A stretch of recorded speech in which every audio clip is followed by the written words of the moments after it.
man, you came to hear one of the greatest religious teachers of truth, basic truth in the world, Master Kirpal Singh. So if any person who is left out, if they want to come forward, they can come down here just for the new people. And I think many are standing, they may kindly sit down if possible. Dear brothers and sisters, yesterday, last night, we were talking about God, and we came to the conclusion that nobody has seen God at any time. Which God? God absolute, who was wordless, nameless, that God which did not come to expression, that nobody has seen, nobody can see, that is only just reposing into Him. Of course, we can see God. When He wanted to be many, there was vibration, and that vibration resulted in two things, light and sound. So that God into expression power is called Word, Naam, Shabd, Kalma, and so many other names.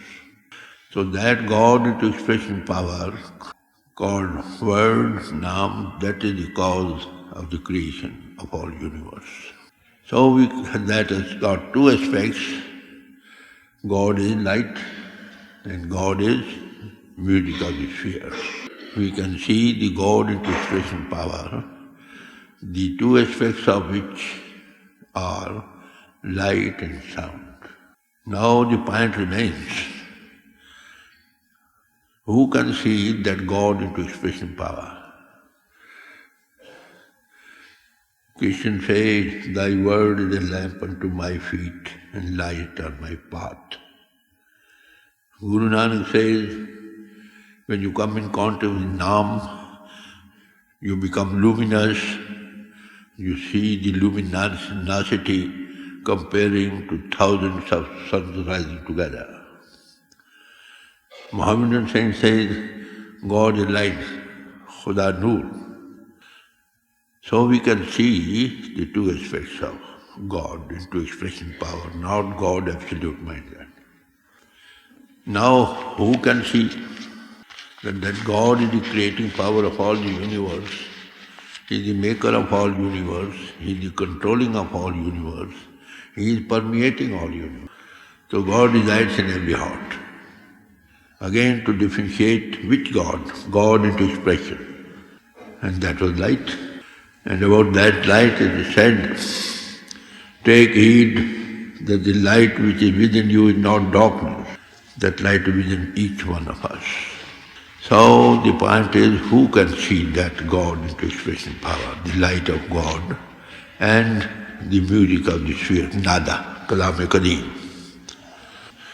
God resides in every heart, but where He is manifest, He is made word, made flesh.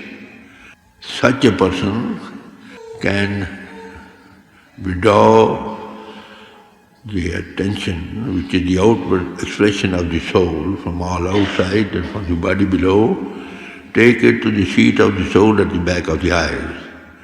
There, the single eye opens. There, the third eye is open. There, Shiv Netra, the latent eye, Divchikshu is open. With that you can see God, light of God. If thine eye be single, thy whole body shall be full of light. Now I submitted, who can let us see that light? Christ said, I have come to make those people see who do not see. And those who see, they may be blind. Word Guru also means the same thing, who can remove the curtain of darkness from before you and make the light manifest. So such like persons are sent by God from time to time to guide the child humanity. Ever since we were separated from God, we have not yet gone back to our home. We are so much entangled or identified with the message of the world that we have forgotten ourselves. So Master comes, they make men see the God into expression power. It is said when man was sent out to the world, his seals were put on the eyes and the ears, so that they may not see that light within them and they hear that nada, the music of the spheres reverberating in all creation. So God, when He finds His children very unhappy in the misery, He sends such men who break those seals on the eyes, they begin to see. Who breaks the seals on the ears, they begin to hear. Before that, in the terminology of the saints, they are blind and deaf. When they go to such a person, they begin to see and begin to hear. Guy said, what you see, the old prophets could not see. What you hear, old prophets could not hear. Oh, if you want to see God, you see, where the world philosophies end, there the religion starts. So, there's required somebody, teacher is required everywhere. Child is born, his parents, whether they are teachers, in school they are teachers. In all outward pursuits, somebody is expert in that line is required to guide us, teach us. All these subjects relate to the outgoing faculties, mind and intellect. And this is such a subject where all philosophies, world philosophy end. When you rise above body consciousness, there the ABC starts. Could you ever dream that such a person is not required who sees that and make us see? Call him by any name you like.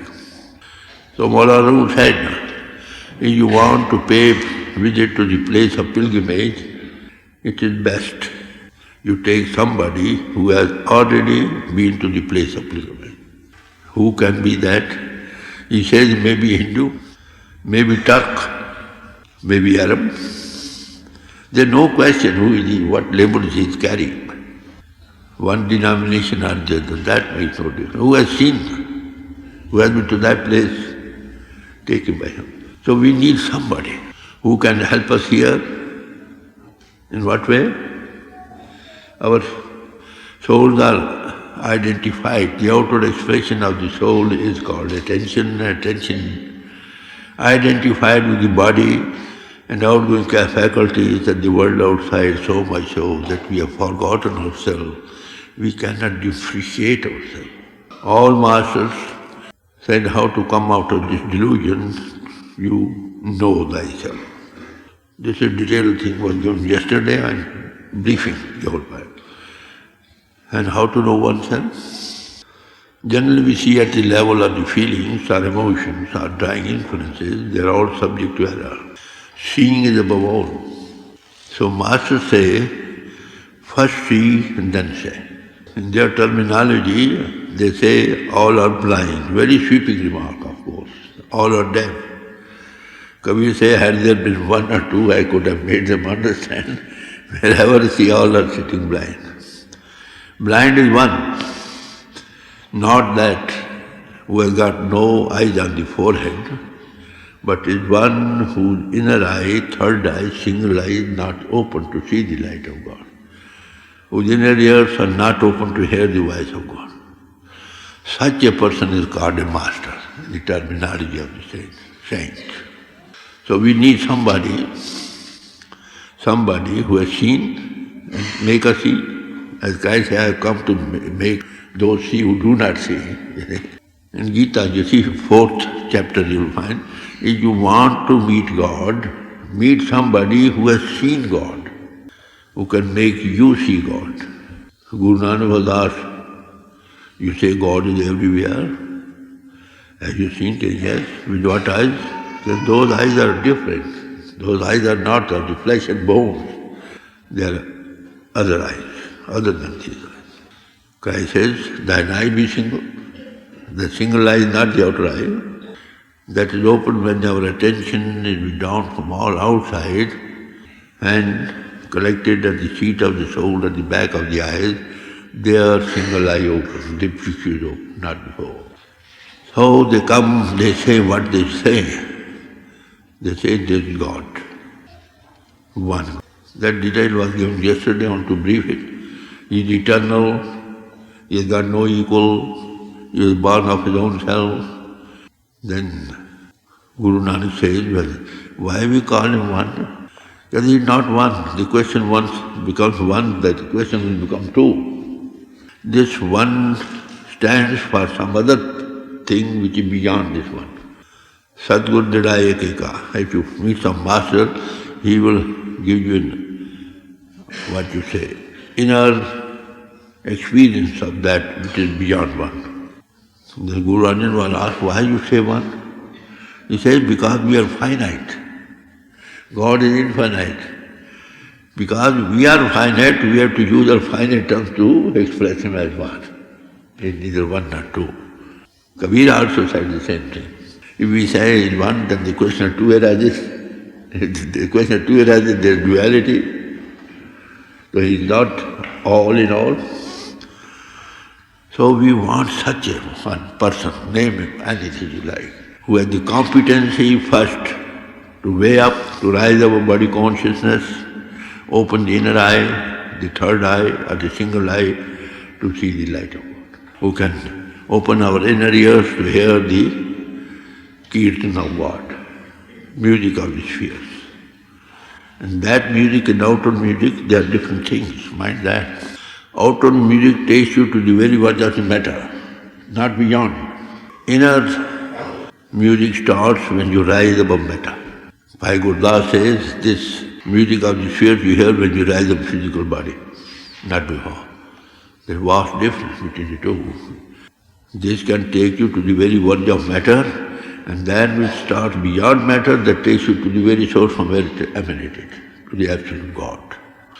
So Master says, look here, we are all lovers, devotees of some higher power called by so many. Thousands of lovers there are, but the beloved is one for all, God. Call him by any name you like. We may be belonging to different religions, schools of thought, but ultimate what is our ideal before me was to know God. And to know God, we must know ourselves first, because it is the soul who can know God. God cannot be seen by the outgoing faculties, mind or intellect. It is soul alone that can know God, like knows like. Soul is of the same essence as that of God. Unless we know ourselves by self-analysis, by rising above body consciousness, we can't know God. Strange enough, it's the man body, the true temple of God. Body works as long as we are in the body. There are so many doors open, eye of the eyes, nostril, mouth, ear. We cannot run away out of it. Some power is controlling us in the body. That controlling power is the God introspection power, which controls all creation. So say belong, you may belong anywhere. In any religion, any school of thought, the thought is there, one higher power working, called by his own, any name. So thousands of lovers are there, but the beloved is one for all. He whom we desire is the beloved of the whole world, and the one God of all men, not specifically for one reason, religion or the other. When he comes, he is the monopoly not of any sect. He is God of all. Call the by any name if you like.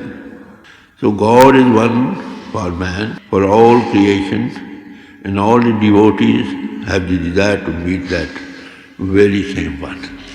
So those who really desire him are, you see, actually his true relatives.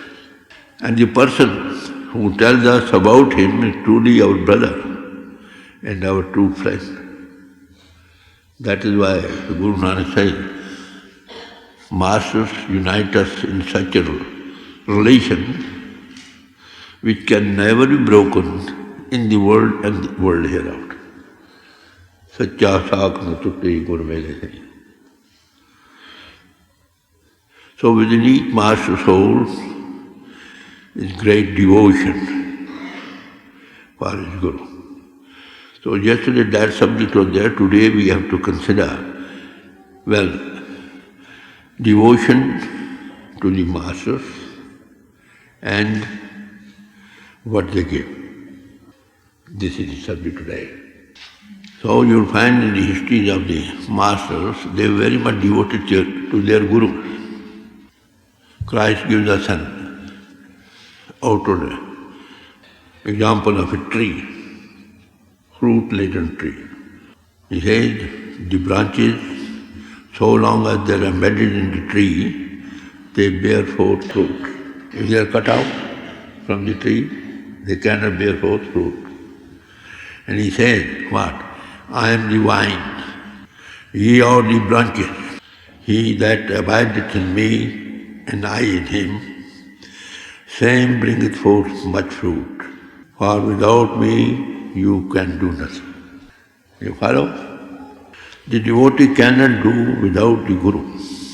It means that as long as one is not truly joined to one's Guru, one cannot be his devotee, and furthermore cannot become a true devotee of the Lord.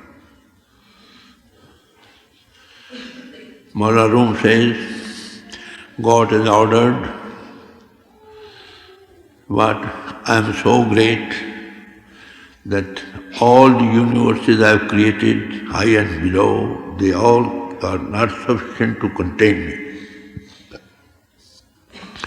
But strange enough, I contain myself in a word made flesh. If you like to find me, go there. There you'll find I'm there.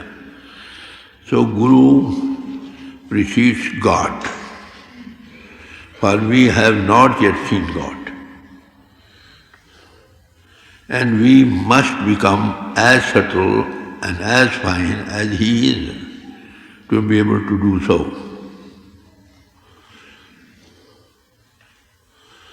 Each man views life from his own level. Now take the example, in the air there is nothing, appears to be nothing. Is there nothing in the air? But there is something which is not up to our level of the eyes. Either our eyes become so subtle as the air is, or whatever in the air so become magnified to come up to the level of our eyes, then we will see. To see through the microscope. That magnifies 700 times greater. When you look through it, you see full of all microbes. Which now there are, but we do not see. Why we do not see?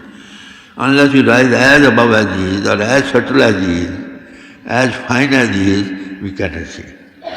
The master's job is what? To withdraw ourselves from the physical body and makes us subtle, rise above, in which that eye is open, we see.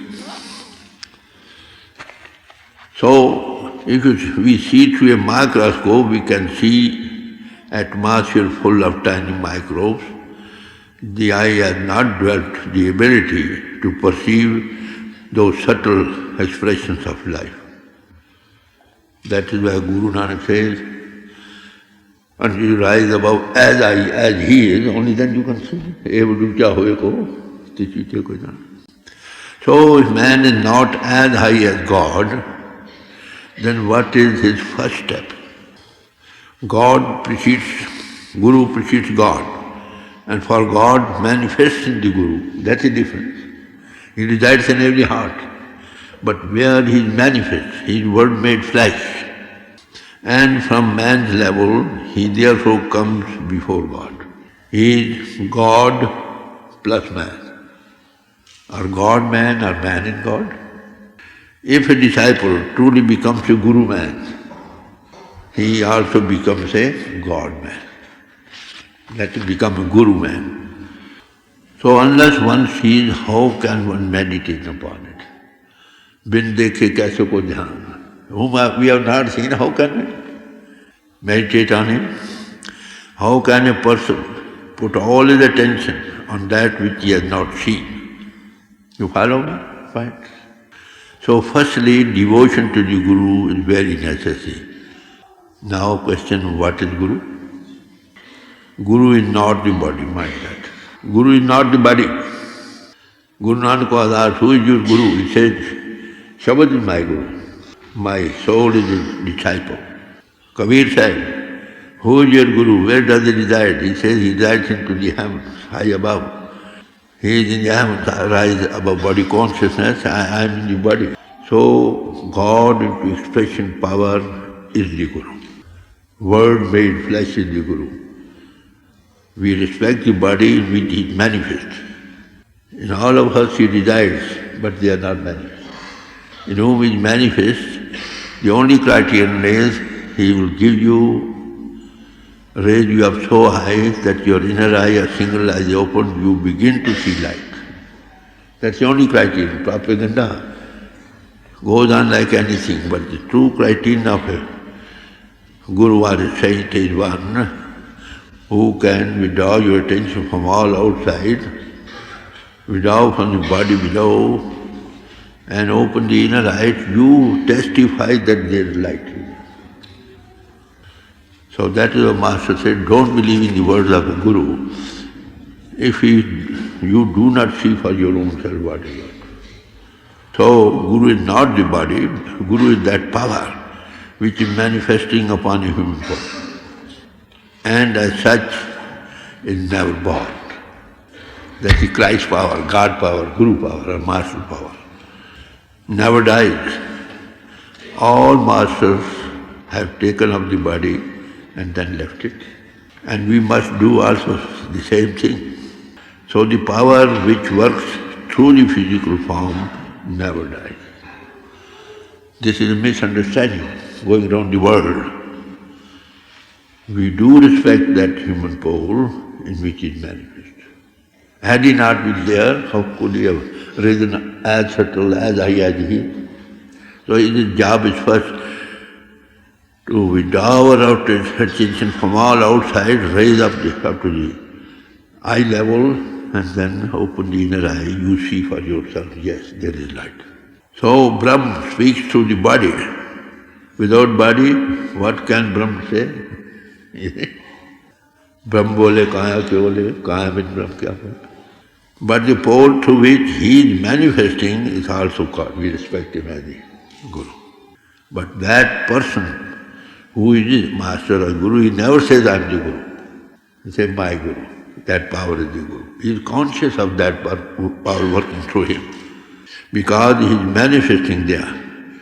So devotion must necessity start with the body, we see. This is the first step. And further, now you see, eyes are the windows of the soul. Eyes are the windows of the soul. And soul, in whatever color it is dyed, that very thing is radiating through the eyes. And further, when we come in contact with some person like that, you look into eyes. When two eyes are made four, sabko dekhya diksha nahi, then the radiation comes through eyes.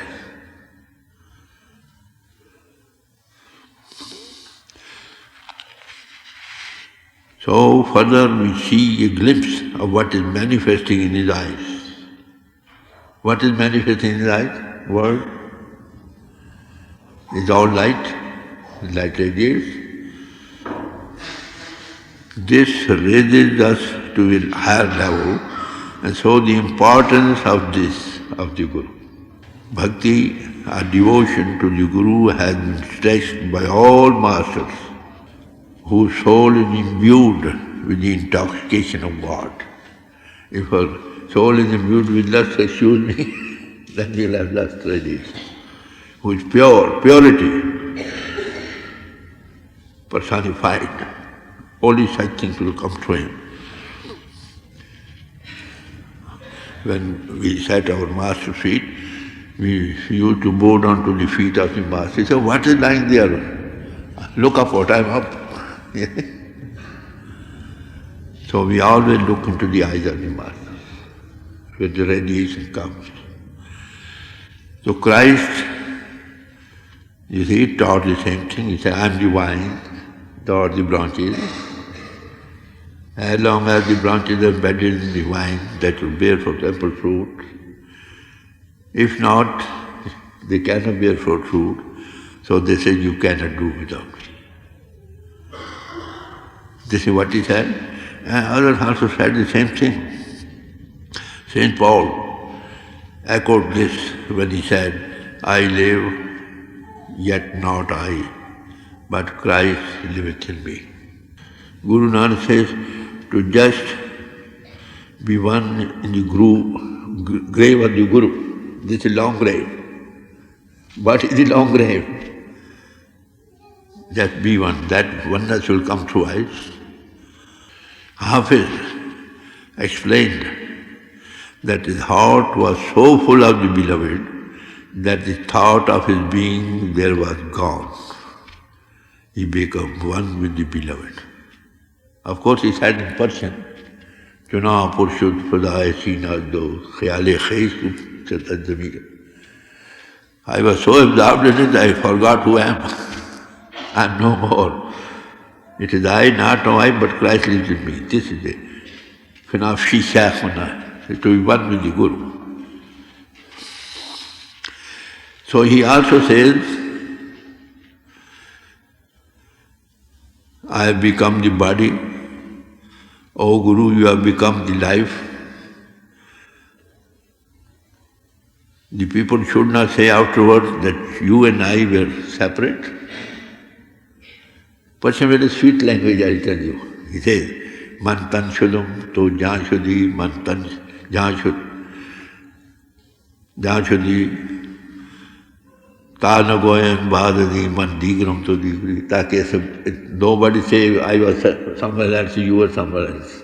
We are one. Kabir said, outwardly Ram and I appear to be two, but it is for those who have not got a Guru. So all masters say the same thing. Again Hafiz says, what? I have been grafted to my friend. Mark the words, grafted. You see? When you graft two branches of different trees, what happens? The fruit from that appears to be the same, but the color and fragrance is that of the mother tree. You have seen nowadays, grafting goes on. One branch of a tree is grafted into another tree. The branch which bears fruit, the fruit will appear to be of the same appearance, but the perfume, you see, will be the same as the mother tree in which it is grafted. So Hafiz says, I am grafted in my Guru. I am grafted in my Guru.